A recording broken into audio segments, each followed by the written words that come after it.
Rachel Ryder, welcome to the conversation today. So good to be here, John. Thank you for having me. It is a pleasure to be with you. You're joining us from the New York area. I'm south of Salt Lake City in Utah. And today we're going to be talking about Rachel's book, Who You Are is How You Lead. I love that. And I'm super excited to unpack all of this with the audience today. As we get started, I wanted to share Rachel's bio with everybody. Rachel Ryder founded MetaWorks in 2015 after a distinguished career in HR, receiving executive coaching certification from Columbia University and extensive training in mediation, semantic experiencing, and polarity therapy. Starting as an HR business partner responsible for developing and coaching leaders and teams at Bloomberg, she went on to specialize in leadership coaching at AppNexus, since acquired by AT&T, and DigitalOcean, the third largest hosting company in the world. And I could go on, but I'm going to pause there. Anything else, Rachel, that you would like to highlight by way of your background or personal context before we dive on into the conversation about your book? Yeah, just to reinforce that really my coaching specializes in somatic experiencing, which is working with the nervous system and helping folks regulate their nervous system, and also the energies that the invisible that actually is made visible through behaviors and expressions. So really, I'm helping folks understand their inner world and how to engage with other people's inner worlds. That's wonderful. And maybe part of your bio that I didn't get into, but maybe you could start by exploring with this a little bit more, is just your background with Zen philosophies, that you spent time at the Zen Mountain Monastery. Maybe tell us a little bit more about that. Yeah. So when I was 13 years old, I told my parents that I wanted to find a religion that worked for me.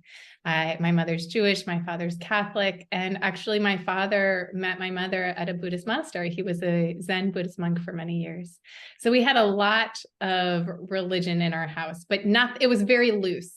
We did it all very loosely. And at 13, I decided, I think from a very young age, I was a spiritual seeker. So at 13, I shopped around, went to church with my grandmother, went to synagogue with my uncle, and a Buddhist monastery with my father, and decided that the Zen Buddhist tradition was for me. And I actually started doing week-long silent meditation retreats at the age of 13, and have been a serious practitioner since then. It has saved my life in many ways. Well, that's really beautiful. I was raised Mormon, and I sometimes will explain to people like kind of where I'm at in my own spiritual journey. I consider myself a Zen Mormon Universalist, and I've spent a lot of time in Asian countries, in China, South Korea, etc.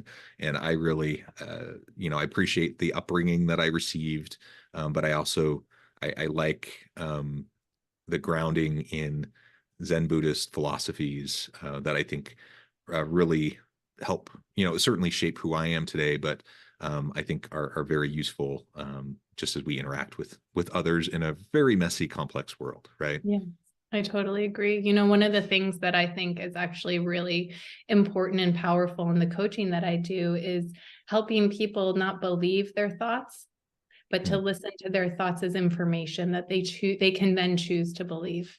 And for me to hold that space, I think I can only do that because of the amount of work I've done with myself in knowing that my thoughts don't always have to be true. And that takes a lot of work and a lot of space holding for myself in order to do that for others. Because when we don't believe our thoughts, there's so much more choice in any moment. And the thing is our thoughts are very powerful and can be very helpful. It's not about dismissing them. It's about listening to them and then deciding, is this something I want to listen to? Is this something that is helpful for me to believe in this moment? And if so, how do I want to act as a result? And I think that's one of the powerful teachings for me in terms of my own Zen Buddhist practice. Yeah, I love that. Of course, the thoughts that come into our head, the emotions that we feel, these are real to us, and it's important for us to be able to acknowledge what we're experiencing in the world, but not finding ourselves kind of beholden to or victim to what is happening within us, because it is instructive. It can be very instructive, but there's so much possibility, and there's so much limiting, so many limiting beliefs that we all tend to hold, that we can learn to get past, and we can show ourselves grace that way, but we can also show, hold out generosity and grace for others as we're interacting with other people as well, as we can recognize that we don't have to be stuck in whatever thoughts that we're having. We don't need to be stuck in whatever emotions we're feeling, that we can work our way past those. Totally. And that's what's very interesting to me about thoughts and emotions, is that they get very stuck to each other. Mm-hmm. And that sometimes our thoughts can fuel an emotion in an unhelpful way. And if we were able to actually uncouple our thoughts and emotions and hang out with each individually, we actually may be able to come from even a deeper place of choice as well. So I totally agree with what you're saying. Yeah. Love all of that. All right. This was a bit of an aside, but I think a great context for how we're going to be talking about your book. So let's dive into the book. I always like to ask authors, because books are labors of love. It's hard to get your thoughts out on the page. Usually a whole life's worth of experience going into what you're sharing now with the world. So why this book? Why Who You Are is How You Lead? Why was this so important for you to write, and why this book? Why now?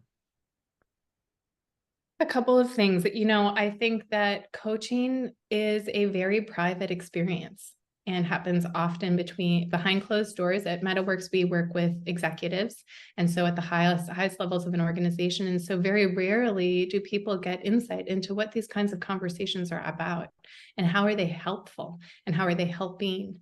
And so I thought that it would be really helpful for folks to see client stories on the written page and understand how not alone they are in their own experience. And not only that, but understand what is it that allows change to happen. And the MetaWorks method that we do here at MetaWorks was founded by my own experience in Zen meditation, my extensive training in somatic experiencing with the nervous system, as well as energetics. And what I really wanted this book to help people understand is that so much of what is happening in our professional lives comes from what we create in our inner world. And that's what I mean by who you are is how you lead. I do not believe that who you are is a fixed thing. There's some folks who believe that. I do not. I think there's a core true self of ours that we each have, but often that is not what we're talking about when we talk about who we are. And so the title is really pointing to that in the moment, how you are manifesting your inner world is how you are showing up as a leader. And so if you are angry, if you are overwhelmed, if you are constantly worried about failure, that translates immediately to how you're managing your people and running your company. And what the book really posits is it doesn't have to be that way. And let me tell you how it can look and how you can work with that so it doesn't have to be that way. So that who you are in a space of ease, clarity, confidence is what shows up in how you lead. Yeah. Yeah. I love that. Well, and in executive coaching, a lot of times the focus is around what's important to you. What are your goals? What are your roadblocks? How can you overcome those? How does the messaging in your book differ from, in some ways, from that approach? So I really do believe that it is important to have goals. It is important to know what's important to you. That's the beginning of the conversation. Where our work and the work that I do at MetaWorks differs and this book differs is we want to examine where are those goals coming from. You talked about limiting beliefs. What are the limiting beliefs that these goals hold? And what are the limiting beliefs that are getting in the way of you meeting these goals? And so what we're really doing is starting to examine not just the superficial, which is very important, okay? We need the cognitive, we need the concrete world. This is the world we live in. And in order for that world to be successful, to be pleasurable, we need to make sure that our inner world aligns. And so what this book talks about is understanding things like I talk about your survival mechanisms, the things that usually are what have made you so successful and are now really getting in the way. How do we examine those? How do we turn those into superpowers? How are they not making you upset at the end of the day and deeply depleted by your workday? How are we helping you show up to your family better because you're happier at work? Mhm, mhm. So getting beyond um, your priorities, your goals, and understanding what's driving all of that, I think is so important for all of us. I think it's one of the reasons why the pandemic was such an awakening for a lot of people. Because for many people, for the first time or for the first time in a long time, they had isolation, they had space to reevaluate priorities, to reevaluate what they're doing and why they're doing it. That's a healthy process for all of us to go through. I think hopefully Yeah. we can do it without a global pandemic, but that was a catalyst for I think a lot of people who weren't in that practice of self-reflection, to reevaluate and to challenge the status quo and challenge perhaps what kind of societal norms were around what they were expected to do, what they felt like was important, and really get at no, like what matters to you, really, for real, what is most important, and kind of cut through the BS and cut through the layers of conditioning and other things that perhaps had driven how we behave and how we interact with the world and how we do our work and our careers and whatnot. A lot of that shifted for a lot of people during the pandemic. And while disruption is always uncomfortable, and people going through that kind of a process can be uncomfortable, I think ultimately it's super healthy for all of us to go through that on a regular basis. Again, hopefully we can do it without needing, a global pandemic or some major disruption to be the catalyst for it. Maybe we can just build that into our daily practice. But ultimately that is going to get us a long way to getting at what you were just describing, getting to the why behind everything, like what's really driving how we're showing up in the world and showing up in the world with other people around us. Um, as we talk about leadership now, again, the title of your book, "Who You Are is How You Lead." So who you are as a foundational, question for each of us to kind of discover and uncover within ourselves that will directly impact how we interact with other people and how we lead others around us.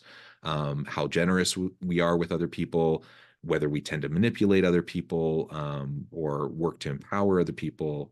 All these types of leadership issues come and feed from who we are. And a lot of times people find themselves in leadership roles not because they're a good leader, but because they have some sort of technical expertise. They were really good, as a salesperson, or they're really good in coding, or name whatever function or discipline that you can think of. Often it's those that are really good technical experts who then get promoted to lead teams of technical experts. The problem is the skill sets required for being successful in that leadership capacity often don't match very well with what they've been successful at in the past. And so relationships and emotional intelligence and some of those interpersonal skills become really core to whether or not someone's going to be a successful leader, yet they often haven't really had the preparation. And so it's really important for organizations to support new leaders in particular on their leadership development journey. It's also really important for us as individuals to recognize that oftentimes organizations don't provide adequate support.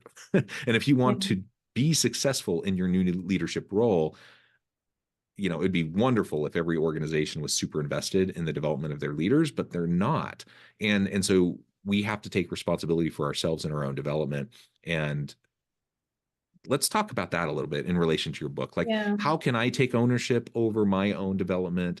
And how can understanding the necessity of developing interpersonal skills and developing relational skills, how does that start with me? And how can I develop those capacities?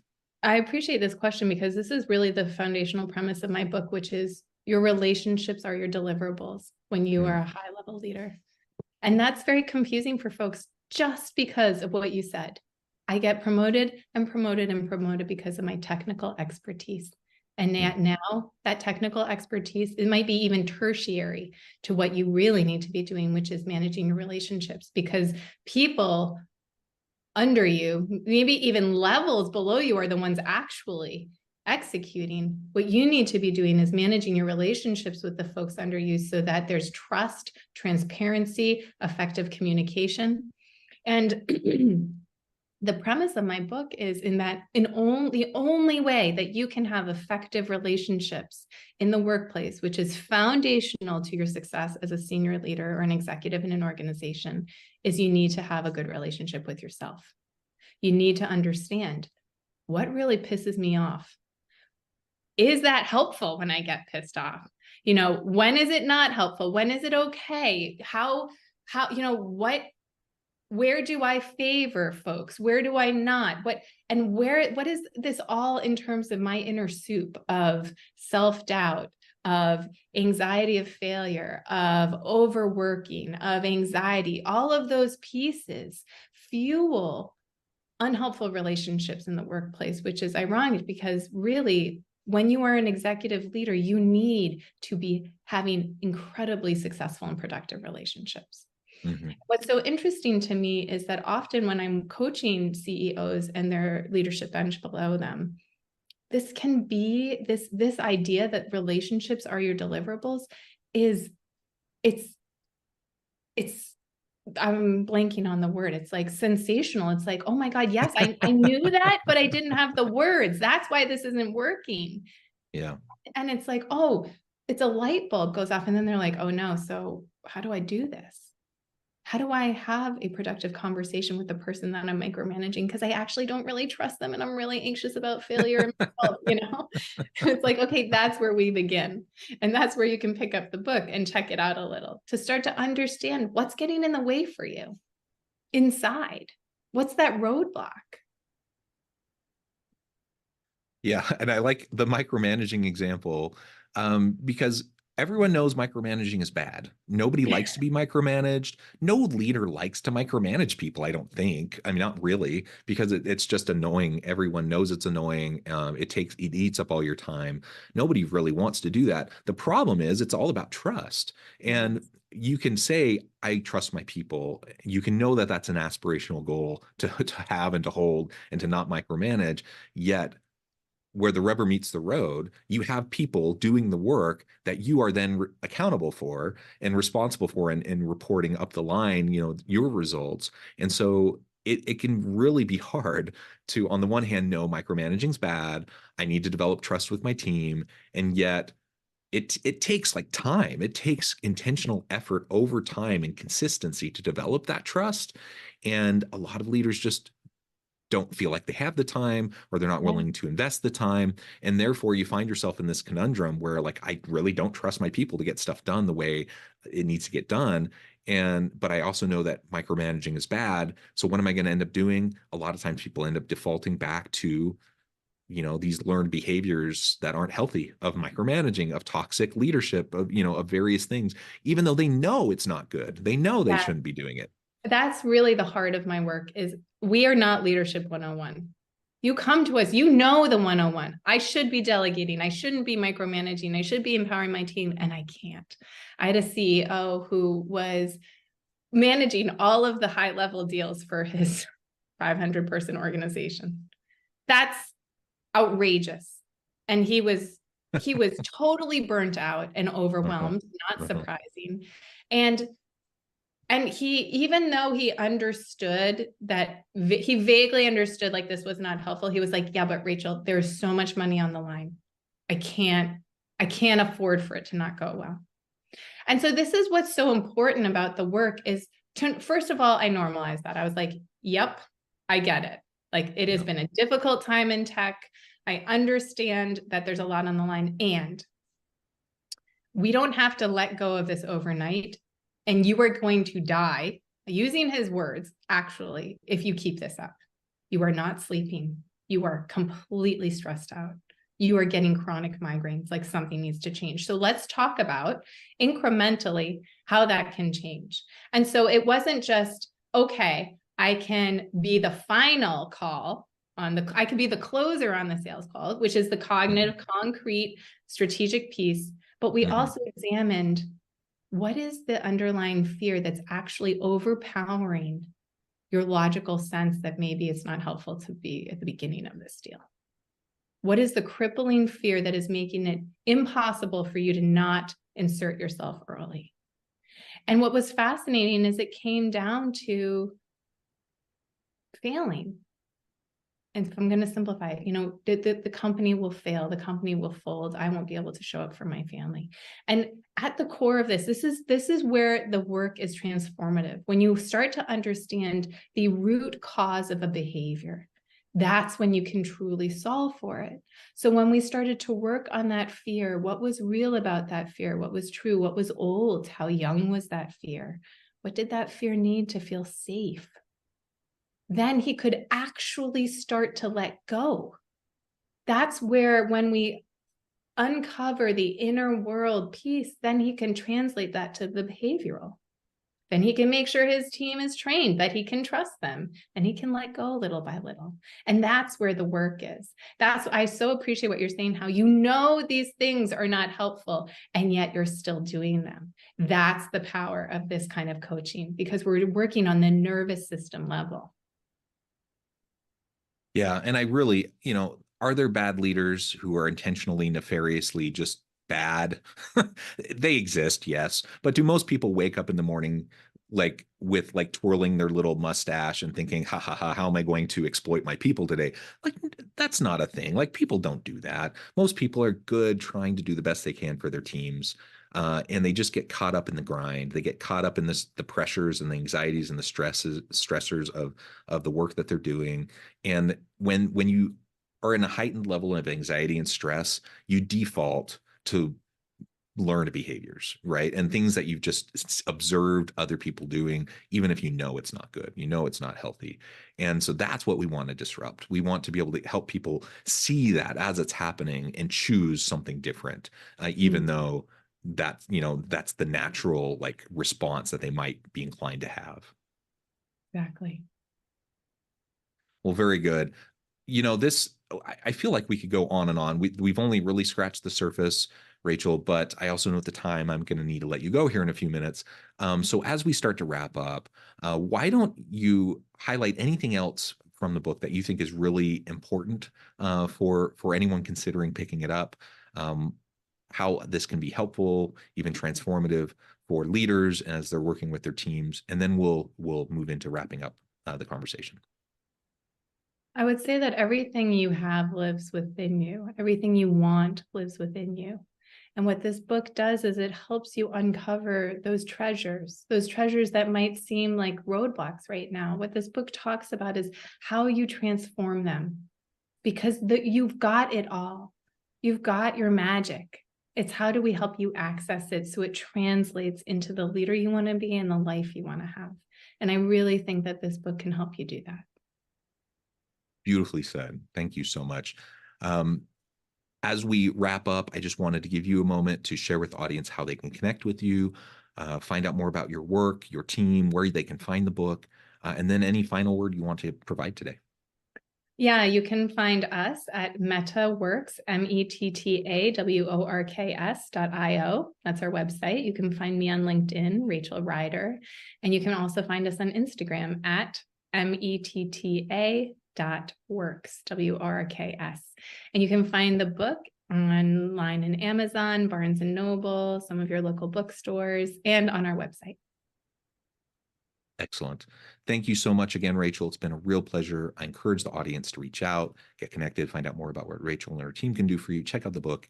And as always, I hope everyone can stay healthy and safe, that you can find meaning and purpose at work each and every day. And I hope you all have a great